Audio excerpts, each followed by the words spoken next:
Дали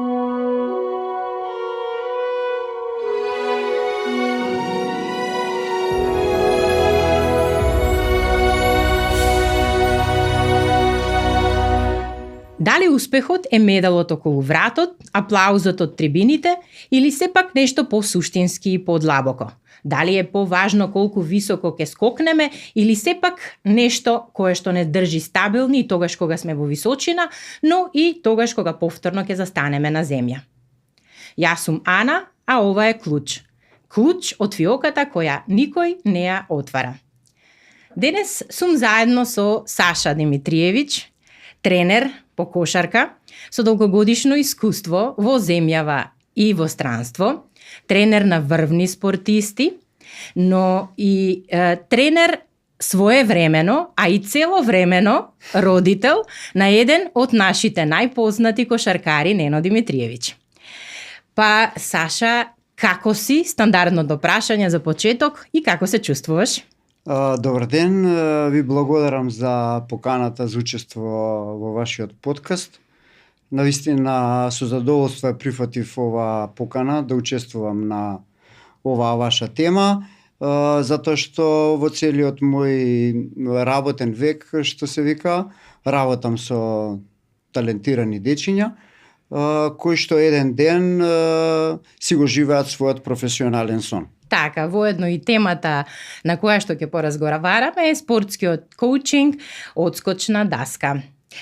За почеток, сакам да прашам и еве, имаш можност да ни споделиш воопшто за спортот. Какви се условите тука кај нас, па и конкретно за кошарката? Во Македонија не можеме да се пофалиме со некои убави објекти кои што ги задоволуваат европските стандарди. Во Скопје имаме две добри сали кои што се уште во добра кондиција, меѓутоа далеку од оној европски стандард, тоа е салата Јане Сандански и Борис Трајковски.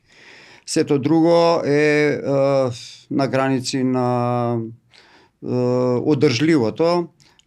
Еве сега пред неколку дена се затвори култната сала во Кале, бидејќи не постојат услови за одржување на надпревари таму, што е жално, и во тој правец треба да се државата да си превземе нешто, затоа што без добри објекти не можеме да функционираме како спорт воопшто, не само кошарка, него и сите други спортови. Од друга страна, клубовите во последно време станаа доста општински, така да и општините помагаат тука во развојот на кошаркарскиот спорт, но за мене најголем спонзор што се вика во кошарката се родителите, затоа што тие преку своите деца со плаќање на чланарина го помагаат кошаркарскиот спорт, затоа што тие да не се тие нема да има младинска кошарка во Македонија. Така. Во моментот работиш на еден индивидуален програм за развој на деца талентирани во областа на кошарката, па сакам исто да прашам колку има талентирани деца кај нас и еве раскажи ни нешто што опфаќа тој програм. Па добро, тоа е програм за индивидуална работа, кој што ја секогаш сум го работел.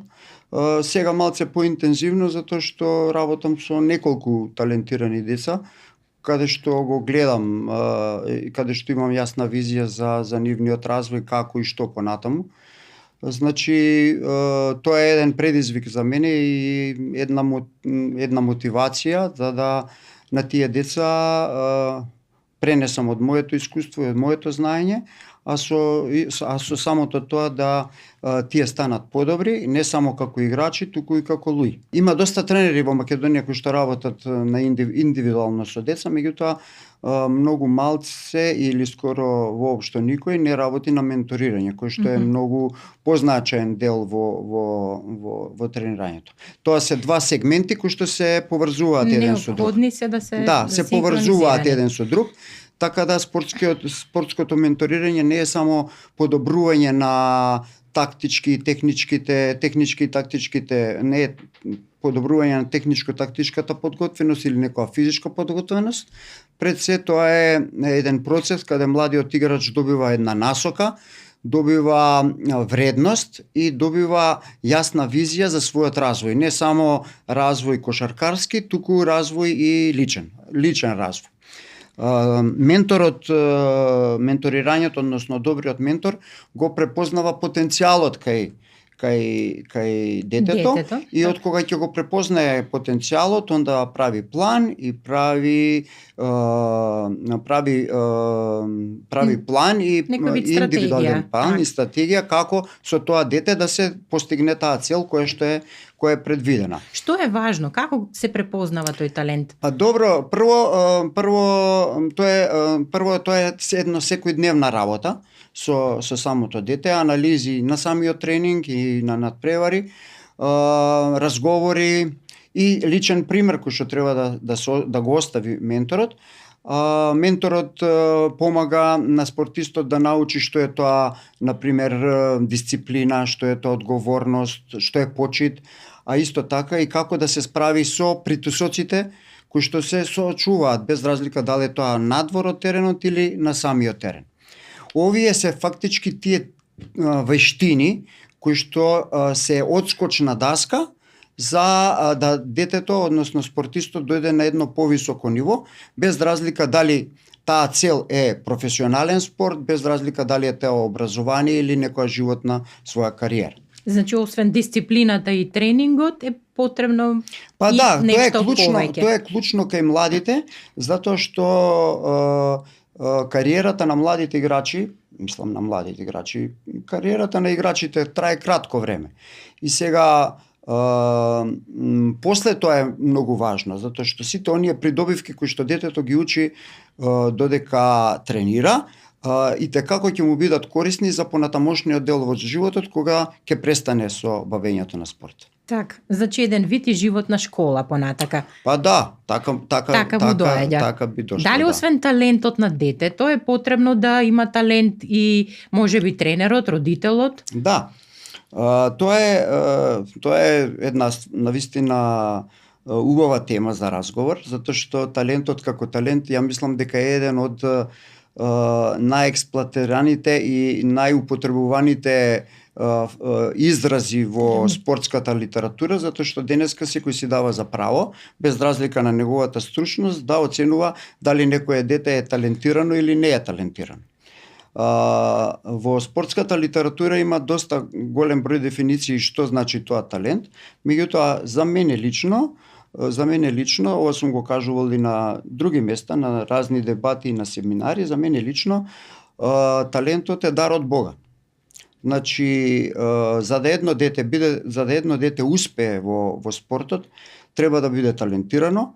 Тоа е прва работа. Втора работа е дека тренерот треба да биде талентиран и на крај и родителот треба да биде талентиран. Овој триаголник е многу важен и еден од овие три чинители во овој процес, ако не е талентиран, тоа дете нема да успее. Сметаш ли дека спортот може детето да го спаси од лошиот пат?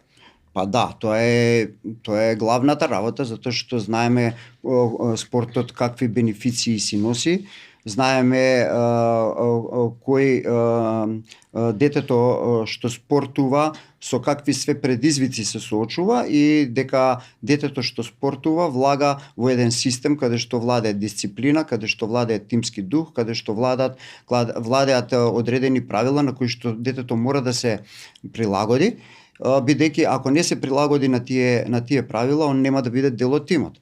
Така да спортувањето сигурно игра значајна улога во врска да детето оди по прав пат и препорачувам да секој оној кој што сака да спортува, без разлика на кој спорт, подобро е децата да ги пратат на спортот отколку да бидат у ситуација да бидат дома или да бидат на улица. Може ли малце сега по-суштински да навлеземе што е спортски коучинг? Еден процес во кој што играчот нормално добива една насока во кој правец треба да се движи, вредност, детето самото добива вредност и визија. Визијата е многу важна затоа што како се гледа самото дете, меѓутоа не е само и самото дете, него како се гледа и родителот.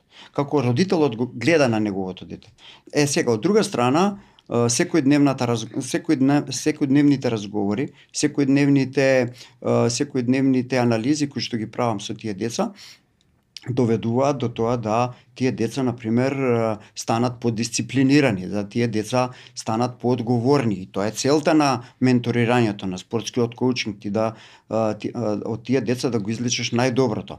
Па учат како да почитуваат постари, што значи дека децата, например, сега ако земеме какви се децата пред 10 години и какви се децата сега, тоа е тотално различно.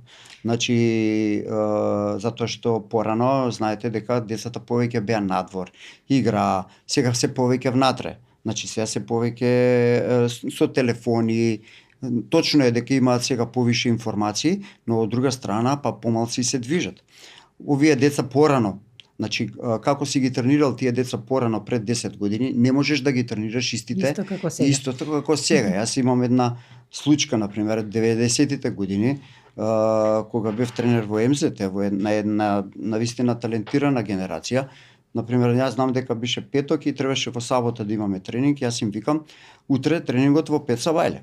Во 5 сабајле дојдоа сите, никој не закасни, затоа што знаат ако закаснат дека нема да ги пуштам на тренинг, дојдоа сите. Денеска, тоа да го кажеш, да дојдат денес у 5 сат, прво 80% нема да дојдат, а второ 100% од родителите ќе ти се јават и да те прашуваат па зашто у 5, па како у 5, па тоа е малтретирање, па тоа е...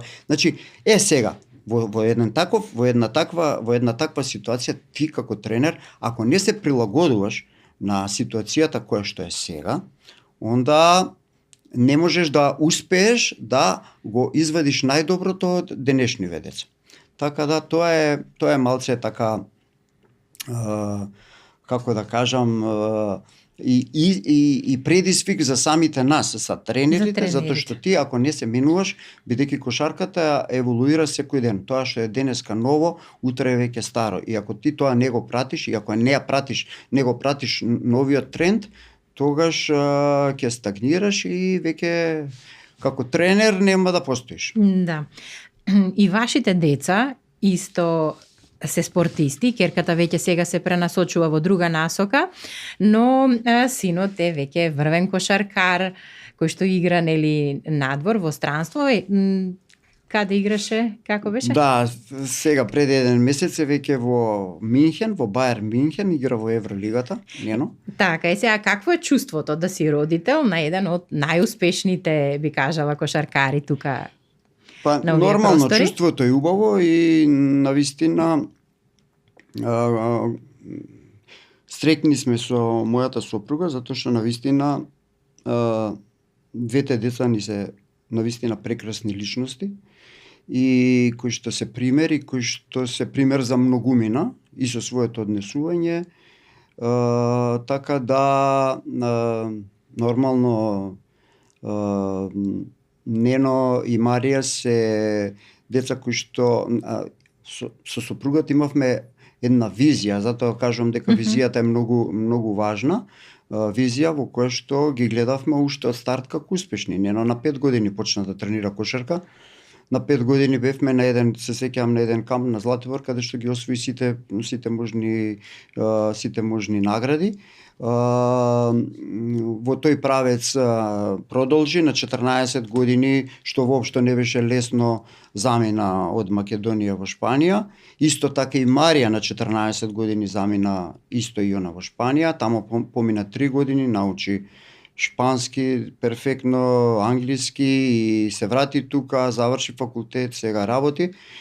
Пред тоа играше, Марија исто така беше талентирана кошаркарка која што играше на 17 години дебитираше за националната репрезентација на Македонија.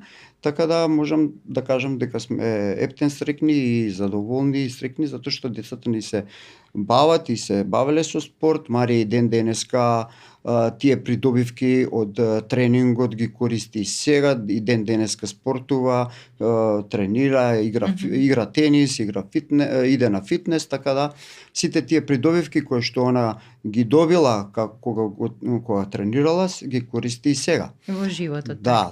Кој е темелот на вашиот успех?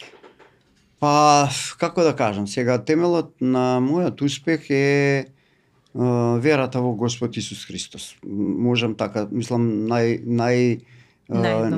наједноставно да го кажам тоа.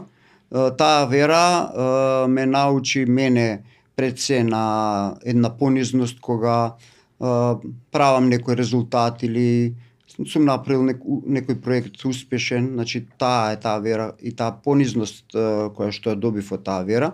После од таа вера добивам трпение кога се наоѓам во некои одредени ситуации, меѓутоа и, како да кажам, одговорност кога водам други луѓе. А во текот на целата моја кариера јас сум тренер и сум водел група на луѓе, што тоа многу така ми помогна. Значи, а од друга страна најважната работа за мене лично е личната релација со Бог, личната релација со Господ Исус Христос, затоа што дали имаш работа или немаш, дали како да кажам, имаш време или немаш, ако личната релација со Бог ти е приоритет, тогаш се позиционираш да имаш напредок од Божи карактер, од Божи размери. И тоа кога ти ова го осознаваш и го знаеш, тогаш навистина се чувствуваш лесно. Иначе јас сам бидејќи веќе почнав да зборам за верата, морам да кажам дека сум дел од христијанската црква Блага вест. Тоа е жива Христова црква, каде што водена од епископите Константин и Милена Кајшаров, црква која што е водена од Светиот Дух, црква во која што се случуваат секојдневно големи знаци и чуда, каде што лично сум сведок на трансформација на одредени личности, на полно личности и исцелувања од тешки болести, а поуките што ги добиваме од нашите пастори се секогаш да имаме личен однос кон Бог и да зависиме само од него. Порано, кога, например, можете слободно... Да, и секако верувам дека сето тоа кое што го добиваш како поука, како насока, ти користи и во конкретно во ова што го работиш. Да, порано, например, кога не го познавав Бога, многу се потпирав на себе, многу се потпирав на своите способности, на своето образование, на мојата работа и верував дека само со работа, напорна работа треба да се дојде до успех. Знаете, она реченица каде што викаат 5% талент, 95% работа. Тоа е една реченица која што сите по дефолт сега ја зборат, што воопшто не е точно, затоа што ако е 5% талент, а 95% работа, тоа значи дека 95% не си талентиран. Тоа значи, мислам, тоа го значи. Значи, така да, секогаш јас кажувам дека талентот не може да биде процентуално помалце застапен него работата. А ако е талентот дар од Бога. Така да, единствениот процент може да биде 51% талент, а 49% работа. Тоа може. Така да, порано почнав да кажам дека се потпирав на себе, на своите способности. Од друга страна верував на многу луѓе и како и сите ние што сме верувале, па после тоа сме се разочарале. И сега во оваа црква научив дека треба да му верувам само на Господ, дека луѓето се како да кажам, се превртливи, се непостојани, се неверни, дека само Бог е верен. И во една таква констатација сега ми е полесно затоа што знам дека било кој, дали се работи за некој нов проект, за некоја нова работа, знам дека он води и дека секи биде совршено затоа што е он совршен. Така е. Така да Како добиваш визии за проекти, бидејќи колку што знам, колку што еве и те познавам години наназад, сите проекти во кои што си бил вклучен биле успешни и што и да фатиш, дали еве со младите или било што, не само што е успешно, туку и тоа ти се намножува. Па видете да ви кажам, значи кога Бог ти дава некоја визија за некој проект, таа визија ти ја дава само за тебе.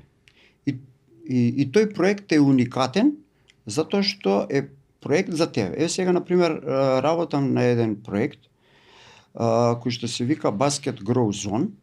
Тоа се викенд кампови каде што за прв пат порано камповите ги правивме да децата доаѓаат кај нас, сега ние одиме кај децата. Значи во секој град во Македонија во текот на целата година еднаш или два пати во месецот јас одам тамо и тамо се прави кампот со тоа што многу им ја олеснуваме ситуацијата на самите деца и на родители, не треба да ги носат, не треба да губат време и финансиски нормално е поисплатливо и во самиот град се прават кампови. Сега гледайте, значи Бог мене ми го дал тој проект. Тој проект е само за Македонија. Значи може некој затоа што ми се јавија многу луѓе од околните земји и да ми кажат дека е супер, многу е добра идејата. Меѓутоа сега на пример ако тој проект се направи во Бугарија можда нема да биде успешен. Зашто? Затоа што Бог е уникатен и Бог овој проект го спремил за Македонија. Бог овој проект го спремил затоа што знае дека им е потребен на децата од Македонија. Тој камп има едукативен карактер. Зашто? Затоа што во текот на кампот имаме време каде што имаме работилници, посебно со деца и посебно со родители. Првиот овој камп го направивме во Богданци, имаше многу голем одзив, имаше преку 50 деца кои што дојдоа на кампот, присуствуваа сабота и недела. Беа многу задоволни и посветени на работата, а од друга страна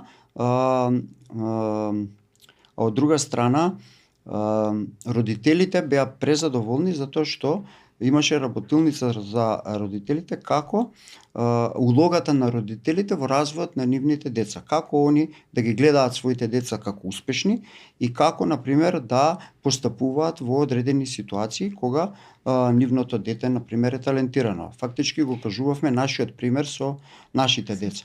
И навистина одзивот беше голем и како да кажам, критиките беа добри. Позитивни, да. Позитивни. И тоа што го спомнавме на почетокот, значи еден целокупен пакет. Да. Веќе мора да привршуваме. Која би била пораката до сите кои што не гледаат? Па вака, сега пораката е највеќе до родителите, сакам да кажам да не брзаат како да кажам, пошто пото нивните деца да бидат шампиони, најважно е да бидат изградени како добри луѓе, како да кажам, како луѓе кои што за кои што они ќе се гордеат. Резултатите доаѓаат и поминуваат, меѓутоа карактерот си останува. Знаете, и ако сме добри ментори, зборам и за родителите, пошто и они се ментори нон-стоп на самите деца, ако сме добри ментори денеска, утре ќе имаме стабилни луѓе без разлика дали тие се бават со некој спорт или не. Така, интересно. Убава порака, јас би додала дека талентот е дар, но вистинскиот успех може да го градиш единствено кога имаш цврст темел, а тоа е Исус. Довидување до следниот клуч.